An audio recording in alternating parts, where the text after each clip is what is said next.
ఈరోజు టాపిక్ ఏంటి అంటే జాహ్నవి పాప దొరుకుతుంది బాగానే కుక్క కనిపెడుతుంది అని చెప్పి కుక్క వెనకాల పోలీసులు కుటుంబ సభ్యులు అందరూ తిరుగుతూనే ఉన్నారు. దానికి తిరిగి వచ్చేటప్పుడే కుక్క తేడాగా ఉండటం, కుక్క రావడంతోనే ఆ పాప వాళ్ళ అమ్మని కరవటం అన్నీ మనం చూసాం. అది చాలా టెన్షన్తో ఉంది.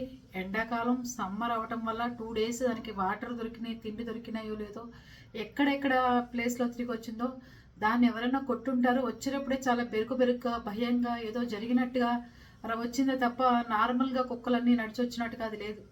ఎక్కడో చాలా అవస్థపడి పోరాడి చేసి లేకపోతే దాన్ని ఎవరో బాగా చిత్తకొట్టినట్టుగా అలా వచ్చింది. పాపం అది చాలా మంచినీళ్ళు పెట్టినా తిండి పెట్టినా తినలేదు.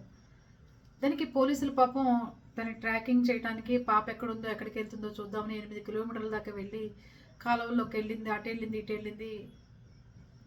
ఎక్కడ పాప దగ్గరకు ఉన్న ప్లేస్కి అది వెళ్ళలేదు. మళ్ళీ తిరిగి ఇంటికి వచ్చి అదే ఇంటి దగ్గర అందరూ చూస్తుండగా చనిపోయింది. చాలామంది చెప్తున్నారు క్షుద్ర పూజలేనా, క్షుద్ర పూజలు అమావాస్య వచ్చింది కాబట్టి క్షుద్ర పూజలు చేశారా అంటున్నారు. నిజంగా పసిపిల్లని తీసుకెళ్ళి ఈ రకంగా ఇంకా క్షుద్ర పూజలు, అందులో చాలా సంవత్సరాల తర్వాత వచ్చే అమావాస్య ఇది అని ఈ ప్రచారాలు జరగటం, ఇట్లాంటి మూఢనమ్మకాలు, ఇలాంటి మనుషులు ఇంకా ఉన్నారు. క్షుద్ర పూజలు చేసేవాళ్ళు చేయించేవాళ్ళు ఇంకా ఉన్నారు మనుషులు. అలాంటిది ఏదైనా జరిగిందా? ఈ రోజుల్లో కూడా ఇలాంటి మనుషులు ఉంటే కనుక ఖచ్చితంగా పోలీసులు పట్టుకుని వాళ్ళకి ఉరి తీయేసేంత శిక్షలు వేయాలి, కానీ బయట అట్లాంటి మనుషులను వదిలిపెట్టకూడదు. క్షుద్ర పూజలు జరుగుతున్నాయి అని చెప్పి ఆవిడ చెప్తున్నారు.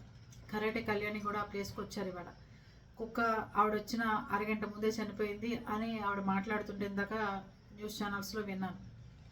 పోలీసులు కనిపెట్టలేకపోయారు ఏంటని చాలా బాధ కలిగిందండి. అంత 200, 300, 400 మంది పోలీసులకి దొరకనంతగా పిల్ల ఎక్కడికి వెళ్తుంది, ఎలా తప్పించుకోగలుగుతుంది? ఒక చిన్నారు ఎక్కడన్నా స్లో తప్పిపోతుంది, ఏడ్చి ఎక్కడన్నా కూర్చుంటుంది. అంతేగాని ఈ రకంగా ఎక్కడన్నా పాప అంత కనిపించకుండా పోవడం ఎక్కడన్నా ఉంటుందా? ఎవరన్నా తీసుకెళ్తే వెళ్ళిపోవడమే తప్ప తనంతట తను ఎన్ని కిలోమీటర్లు పామాయిల్ తోటలో అది 100 ఎకరాలు నడిచే అంత శక్తి పాపకి ఎక్కడి నుంచి వస్తుంది చెప్పండి?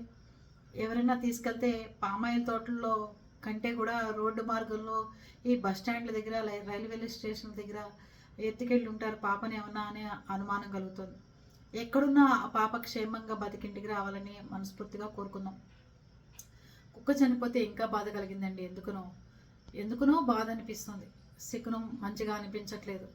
ఎందుకంటే అది కూడా పాపం చాలా ప్రయత్నం చేసి పోరాడి దాని శక్తి సరిపోక ఇంటికి తిరిగి వచ్చిందేమో అనిపించిందండి నాకైతే.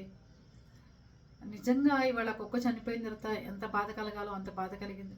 ఈ క్షుద్ర పూజలు చేసేవాళ్ళు ఎవరైనా ఉన్నారా ఆ చుట్టుపక్కలని ఆ ఎంక్వైరీలు కూడా పోలీసులు చేయాలి.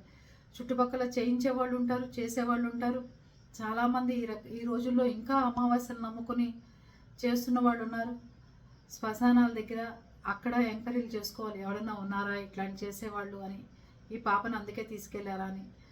అప్పుడైతేనే మనం కనిపెట్టగలుగుతాం, లేకపోతే కనిపెట్టే పరిస్థితి ఎక్కడ కనిపించట్లేదు. అది పరిస్థితి.